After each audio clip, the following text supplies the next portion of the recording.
Hola. Y para la parte 2 de esta unidad, para el módulo 2, yo había pensado en dos autoras, que son María Negroni y Luisa Valenzuela, a las que no es la primera vez que trabajo juntas, aunque sus obras son bastante distintas, pero ustedes van a ver, tal vez leyendo los dos textos ensayísticos que traje, en el fondo hay como ciertas coincidencias a pesar de sus estilos y de sus diferencias que son grandes porque son diferencias generacionales y tienen proyectos literarios muy distintos. Ahí vamos al PowerPoint. eh, mm, Desde aquí. Bueno, lo que yo elegí para hacerles leer o para que puedan leer ahora, eh, hay un libro completo que es Elegía Joseph Cornell del año 2013. El Pequeño Mundo Ilustrado que tengo acá, lo voy a mencionar, todavía no lo tengo accesible, pero bueno, veremos, por ahí les puedo hacer llegar algunos fragmentos. Y lo que sí puse es un ensayo de María Negroni, que es Metrópolis, la flor urbana, que está tomada en realidad de este volumen, que incluye 3 libros de ellas. En este libro, La noche tiene mil ojos, que fue publicado en el 2015, en realidad reeditaron 2 libros de ensayos que ella había publicado antes, Museo Negro y Gabinete Fantástico. Y a eso le agregaron Cine Noir. Entonces, ahí está reunida su obra ensayística. Luego, con respecto a Luisa Valenzuela, incluí 2 textos. Uno es Escribir con el cuerpo, que es un ensayo en donde ella reflexiona sobre su labor como escritora y además hace como una especie de autobiografía de escritora y muy breve, pero muy sintética, pero que explica bastante acerca de cómo ella ve la actividad de escribir, que igual es del 2001, o sea, ya tiene como 20 años. Pero esta noción de escribir con el cuerpo expresa, según su visión, lo que ella entiende por la labor de la escritora. Entonces acá está pensado también eso, ¿no? ¿Qué significa para una mujer escribir o qué se está poniendo en juego a la hora de escribir? Y luego les puse un cuento que es Ceremonias de Rechazo, que es tal vez uno de los cuentos más vinculados con estos rituales de belleza femeninos. Es decir, son 2 textos muy diferentes, o son 2 autoras muy diferentes, y ahora vamos a ir siguiendo algunas de esas diferencias. Empezamos por María Negroni, que, bueno, acá ven, es de Rosario, de 1950, nacida en 1951. María Negroni tiene una vasta obra poética que empieza ya a mediados de los 80 a publicar libros de poesía, pero luego también va a ir girando hacia modos de escritura que se van volviendo cada vez más inclasificables, si pensamos desde el punto de vista de los géneros literarios. Es decir, siguen siendo textos poéticos, siguen siendo textos muy fragmentarios que apuestan a la fragmentación y a lo pequeño, pero pasan por lo ensayístico, como les comentaba de este libro de La noche tiene mil ojos. Y el libro que yo les puse para leer, elegí a Joseph Cornell, es un libro en donde es muy difícil definir qué es. En parte es un homenaje a este artista plástico, Joseph Cornell, un artista neoyorquino. En parte es un libro armado con textos poéticos, pero tiene breves textos que son de prosa, ilustraciones. Muchos de sus libros están llenos de ilustraciones, de dibujos, de fotos, y hay un juego ahí, una articulación entre imagen y escritura que es muy interesante. O sea, es una autora sobre la cual yo estoy trabajando actualmente porque me interesa justamente eso, cómo ella articula o engarza el trabajo entre lo escrito y la imagen. Las imágenes que incluye, no solamente porque se interesa por artistas plásticos o por el arte, también es una persona que es muy interesada por la música, y ahí tiene otro libro sobre Eric Satie, Objeto Satie, que da cuenta de su interés por la música contemporánea. Eh, pero bueno, o sea, siempre hay reflexiones ahí sobre el arte en general. Este es el libro de Elegía Joseph Cornell, es la tapa del libro que ustedes pueden leer. Y van a ver que es, por un lado, es un libro muy breve, es un librito, es un pequeño librito, y por otro lado es muy difícil de entender o de definir exactamente qué es lo que ella hace ahí. Es epigramático, también toma de las vanguardias poéticas, este gusto por lo, eh, bueno, por lo lúdico y por jugar con desarmando la palabra también, ¿no? El otro libro que yo les comentaba era El Pequeño Mundo Ilustrado, que es también un libro pequeño, eh, fragmentario, pero en donde ella aquí juega con la idea de la enciclopedia. Y en ese sentido es altamente sugerente del siglo XIX, de las culturas decimonónicas, de la modernidad, y hay como una reflexión en torno a qué significó eso, ¿no? La modernidad, los procesos modernizadores, el crecimiento de las ciudades, la cultura urbana, y está armado como si fuera un pequeño glosario o diccionario. Ven que yo repito una y otra vez la palabra pequeño. Lo que me interesa entonces, la traigo a colación a María Negroni con esta unidad por esta cuestión de los espacios que se van creando como espacios cerrados y pequeños, ¿no? Una imagen que se suele usar muchísimo, o que ella usa muchísimo, además de que se interesa por los espacios cerrados, y lo menciona todo el tiempo, es la imagen del gabinete.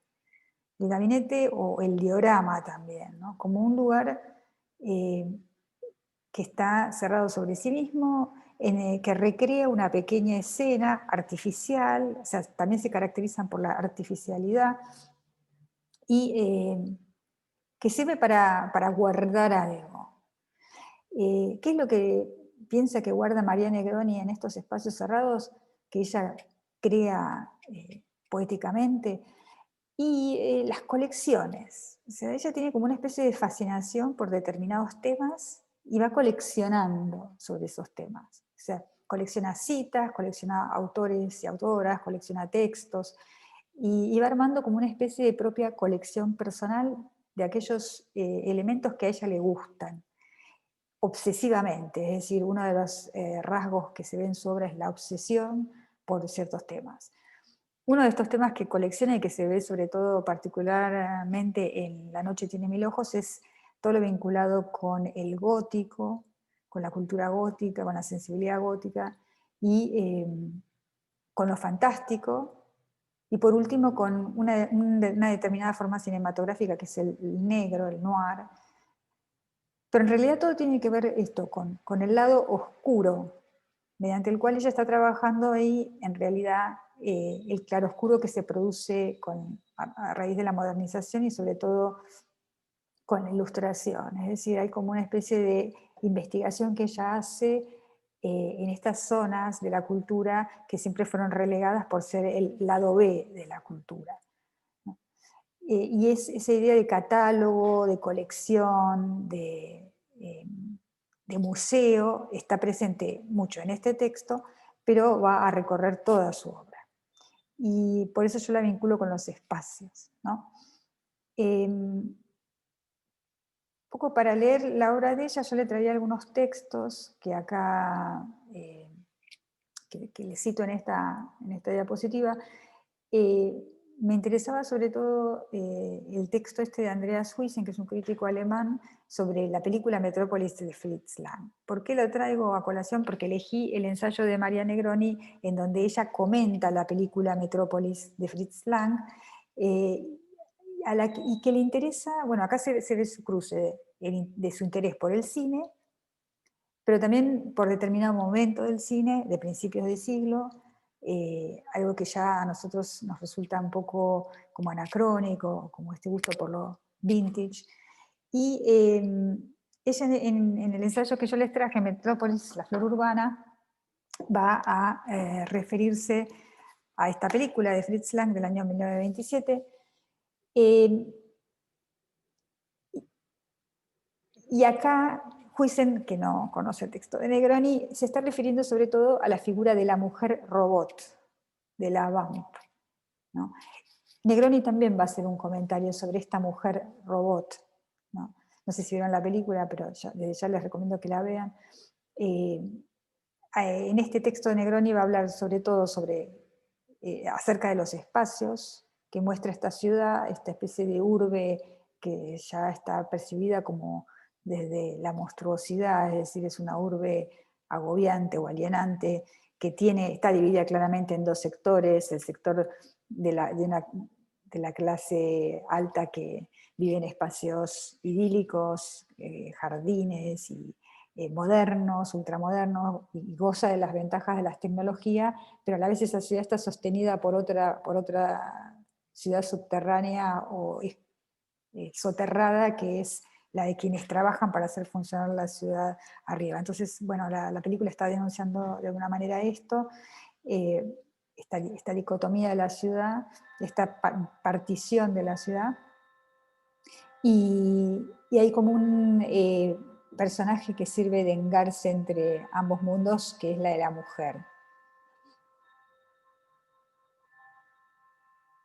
En ese sentido, el texto de Negroni, y esto va a estar retomado por la lectura que hace Huizen de la película Metrópolis, se da cuenta o da cuenta de cómo el personaje femenino ahí está introduciendo una cuestión que tiene que ver con el género, cómo se construye la imagen de lo femenino, sobre todo en su rol de aquello que significa la amenaza o lo amenazante, porque el personaje de la Vamp en el cine tiene que ver con eso también, con la mujer, la femme fatale, la mujer que lleva a la perdición, y ahí en ese personaje se concentran muchas de las ansiedades masculinas de la sociedad patriarcal.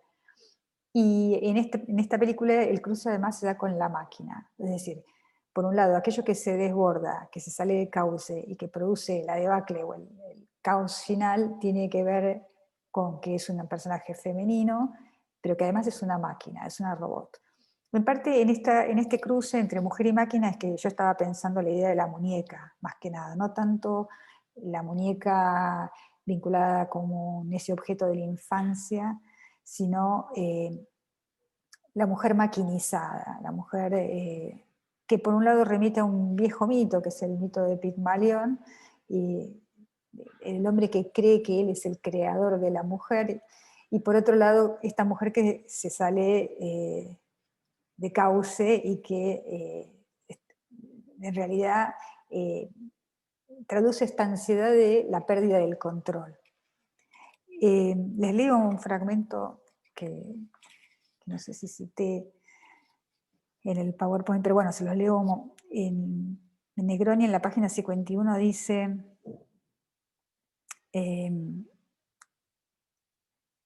ya en el laboratorio, María es duplicada en el acto. Esta clonación, la primera del cine que yo sepa, concentra y desata el drama. Digamos mejor, lo sexualiza. Vuelve evidente que el miedo coincide siempre con la aparición del deseo.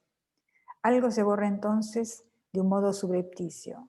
No solo la frontera entre lo orgánico y lo inorgánico, también el límite entre la inocencia y el objeto, los sueños puros y la pesadilla, lo reconocible y lo que no lo es, instalando una incerteza metafísica radical en la relación signo-significado que coincide con el centro de lo ominoso. Esta cita de Negroni, referida a cómo de pronto el problema del deseo se sexualiza, nos remite a esto que estaba diciendo de la construcción de género que aparece en muchos textos, ¿no? De pronto lo femenino es lo que encarna ese peligro, eso vinculado con lo oscuro y con el deseo. Esto está muy vinculado con la literatura del gótico, que después ella va a investigar a través de muchos otros íconos de la estética gótica. Bueno, siguiendo un poco con lo que venía planteando, de todos modos les introduje acá un texto de Mora que habla sobre las muñecas, si es que les interesa el tema de las muñecas, que está aplicado en la narrativa española, pero que hace algunas definiciones o descripciones sobre qué significados han adquirido culturalmente las muñecas, como para que lo puedan aplicar en distintos otros campos, otras textualidades.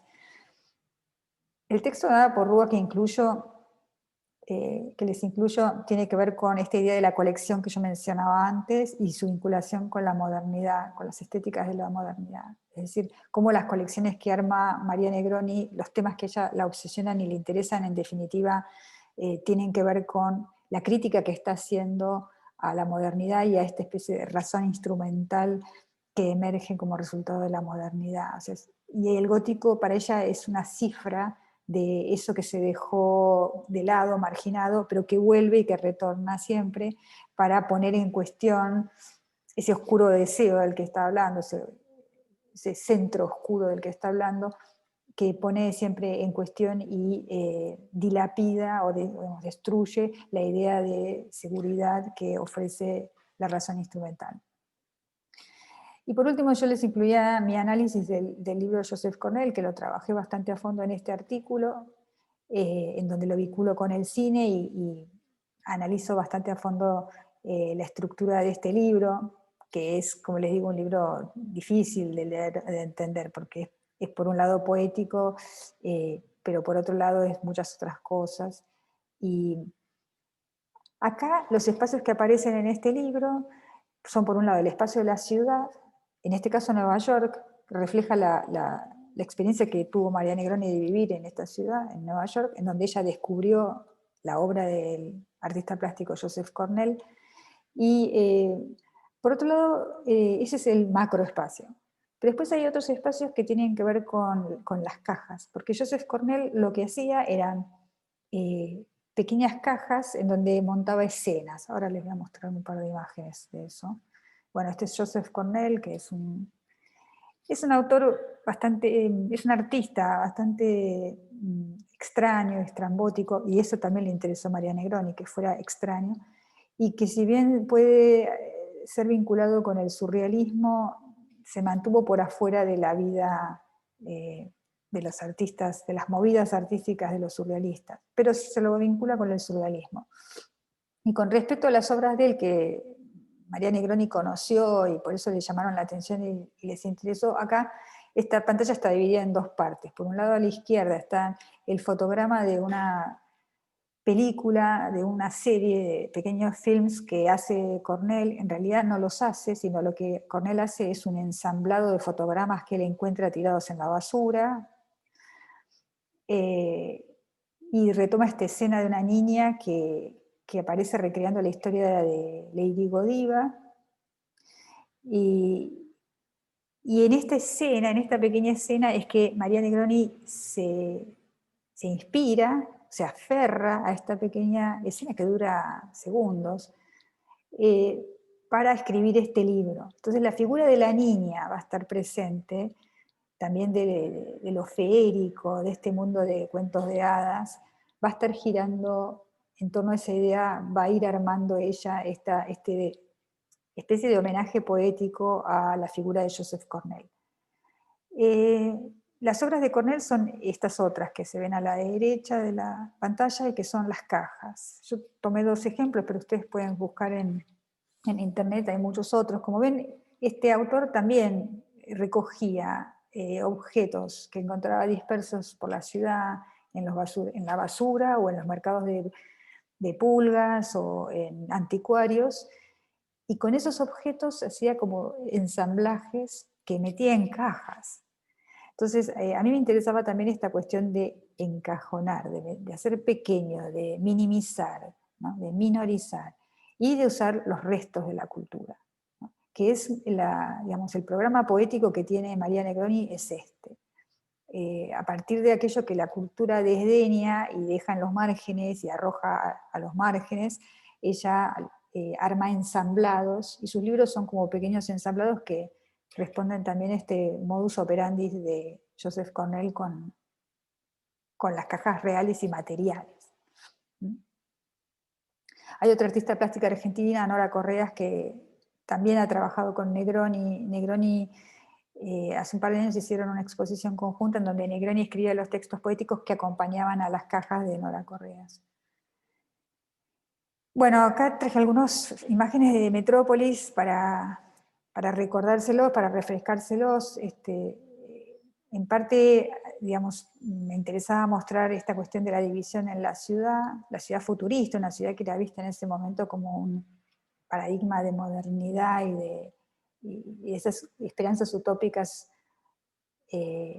vinculadas con el progreso de la tecnología, pero que también generan ansiedades o generaban ansiedades porque se entendía que tenía un lado oscuro ese desarrollo.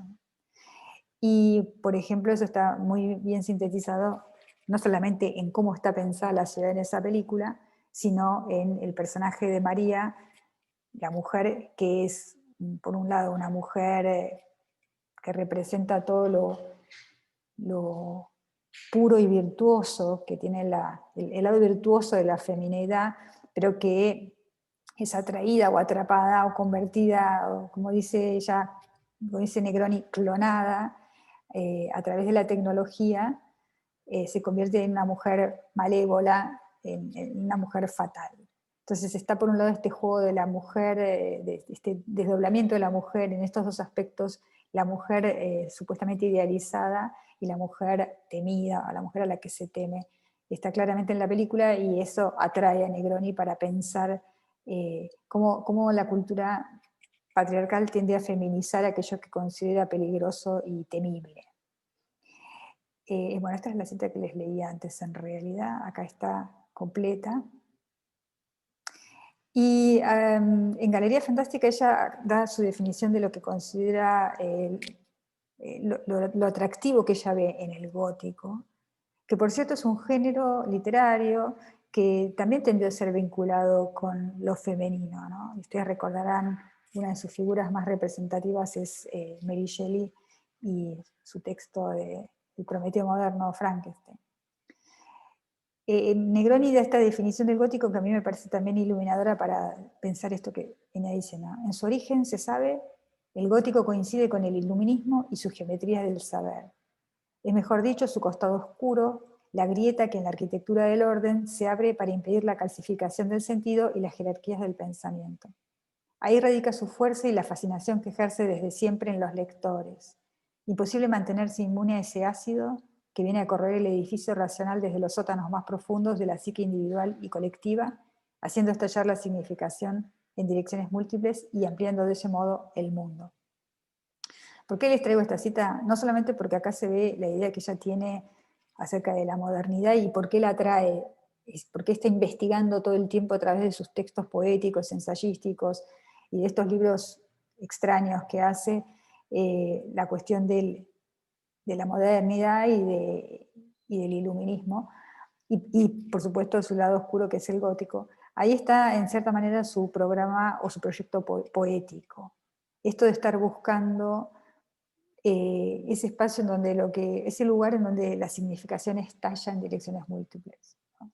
La poesía para ella, o la función de la poesía para ella es esa, evitar que el sentido se calcifique y hacerlo estallar, buscar aquel lugar en donde lo que se ve es la grieta del sentido. Y eso es lo que va haciendo ella a través de su obra poética permanentemente. Vuelve una y otra vez a este tema que es una obsesión. Y bueno, que se ve muy claro en el texto de Ana Porrúa también, que les puse como bibliografía. Bueno, la siguiente autora que me interesaba traer es Luisa Valenzuela, que es de otra generación.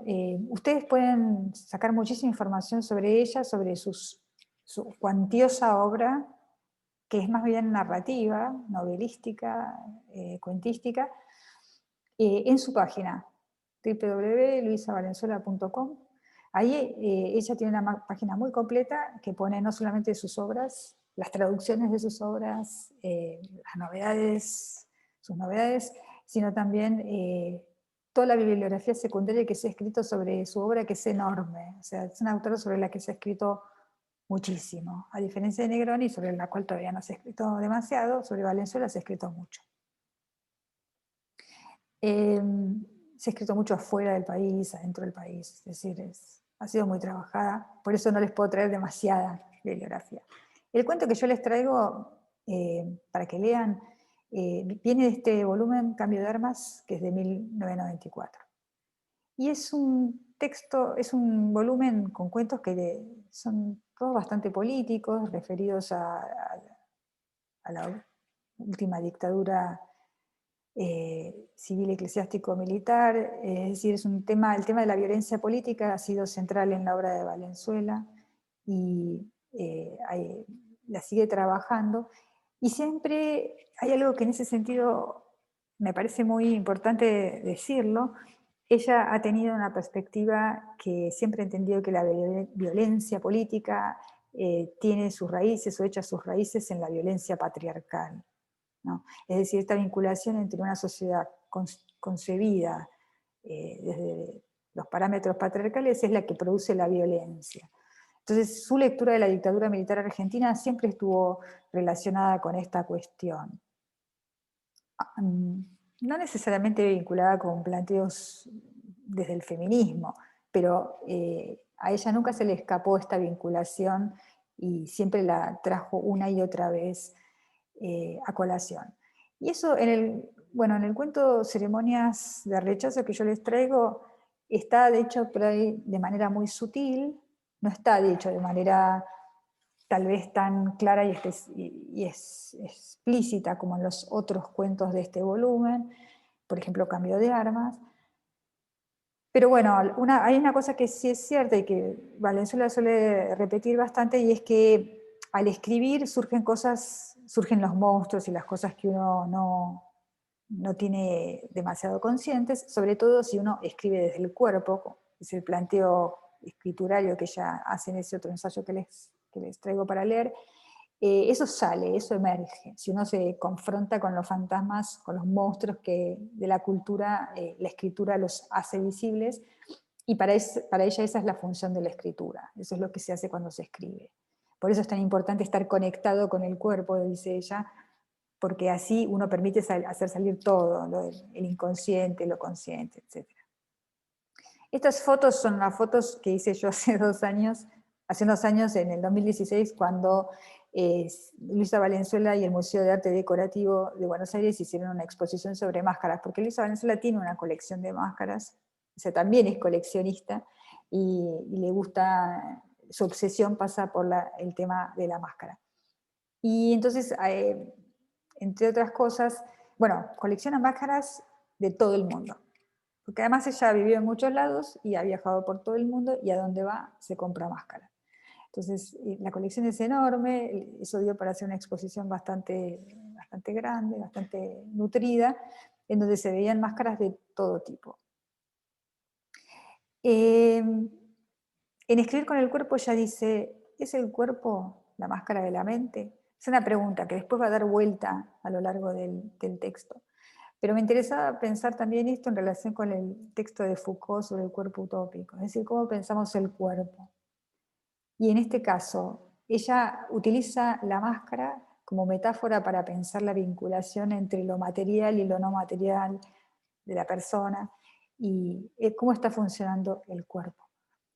La máscara, como sabemos, es un objeto que originalmente se ha utilizado como también un objeto ritual para conectar distintas dimensiones, la dimensión de lo terreno con la dimensión de lo profano, y generar este cuerpo utópico al que se refería Foucault, ¿no? Esta posibilidad del cuerpo de desplegarse en algo más allá de su utopía despiadada o impiadosa.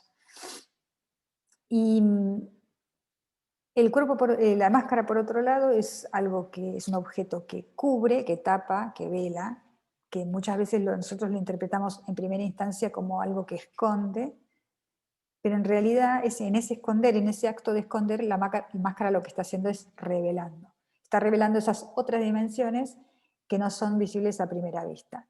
Entonces la máscara traduce, la máscara descubre, y ahí radica la paradoja y la ambigüedad de la máscara, esa doble valencia que tiene de estar develando al velar.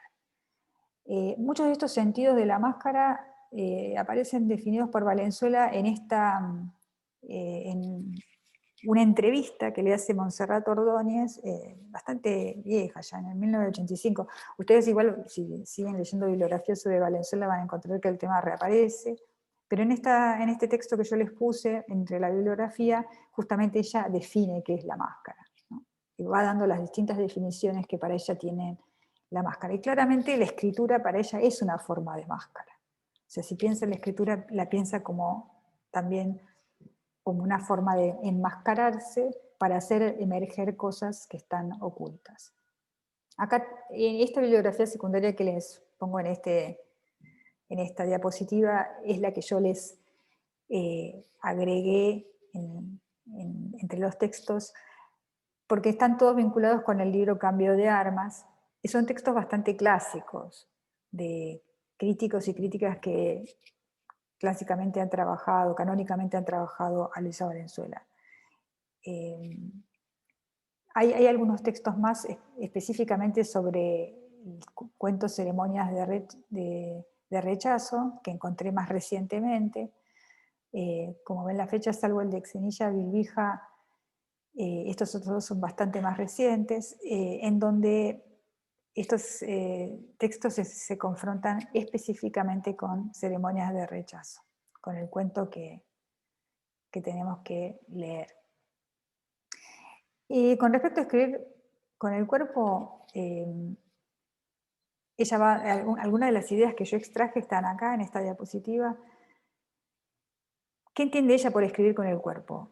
Más allá de que es un acto físico, en donde el cuerpo está involucrado físicamente, ¿no? Para ella es una forma de conocimiento que se manifiesta en el cuerpo y que se ve en la vitalidad del cuerpo. Para ella escribir le desata energías y le desata mucha energía también. Y algo de eso aparece también en el cuento, en esto de la mujer que se pone a bailar. En escribir con el cuerpo ella dice que a veces cuando una idea la fascina, algo que acaba de escribir se da cuenta que es realmente logrado, se levanta y baila, y van a ver que la protagonista del cuento en un momento dado se levanta y baila, es decir, pone al cuerpo en movimiento, y es expresión de energía y de vitalidad. Luego ella dice, es una forma de escritura que solo puede perdurar en la memoria de los poros. Está hablando también acerca del cuerpo como la sede y la base material de la memoria. Es una memoria que está inscripta en nuestra piel, en nuestras membranas, en los músculos y los nervios, etc. No solamente es una construcción de la mente, o no solamente es expresión de lo imaginario. Dice, la labor de la escritora es luchar contra lo que se resiste a ser verbalizado, y en esta idea coincide con Negroni. Negroni lo va a decir de otra manera, pero va a decir lo mismo. El idioma genera o presenta resistencia, y la escritora tiene que trabajar contra esa resistencia, que es lo que Negroni llamaba como lo calcificado del lenguaje. Luego, es una estar comprometida de lleno en un acto que es en esencia un acto literario, y acá un poco está resonando la discusión de los 70 del compromiso de la literatura, en qué medida tiene que estar comprometido o no con el mundo de lo social, de lo político, de lo histórico, que bueno, la respuesta de estas autoras va a ser siempre que sí, solo que, tal y como opinaba Cortázar, siendo fiel a lo escriturario y a la labor de la escritura.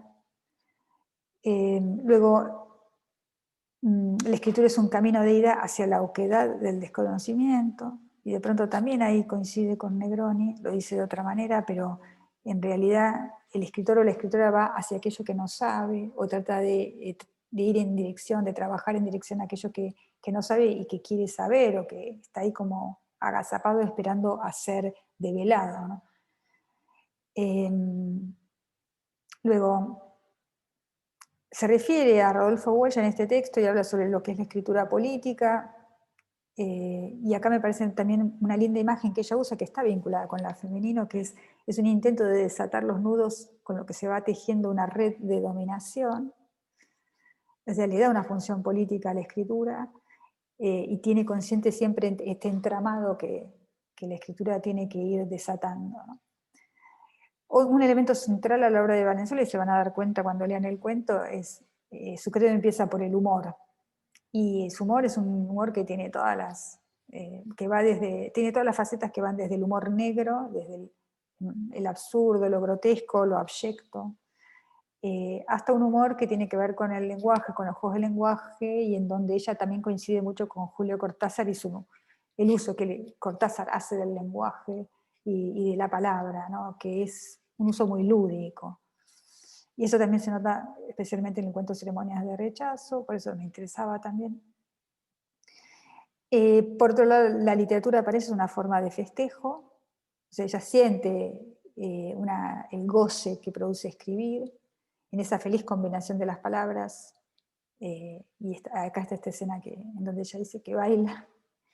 Y por último, cito algo sobre las máscaras, dice, las máscaras son otra puesta en escena de la escritura con el cuerpo. O sea, ahí ven qué importante es para ella la máscara, no solamente como una metáfora, con una imagen, sino que realmente la máscara encarna para ella esta escena de escritura, ¿no? Y lo que para ella significa poner el cuerpo en la escritura, que es comprometerse con el devenir social, político, histórico, pero también tener en presente cómo el cuerpo entra en todas las etapas del trabajo escriturario.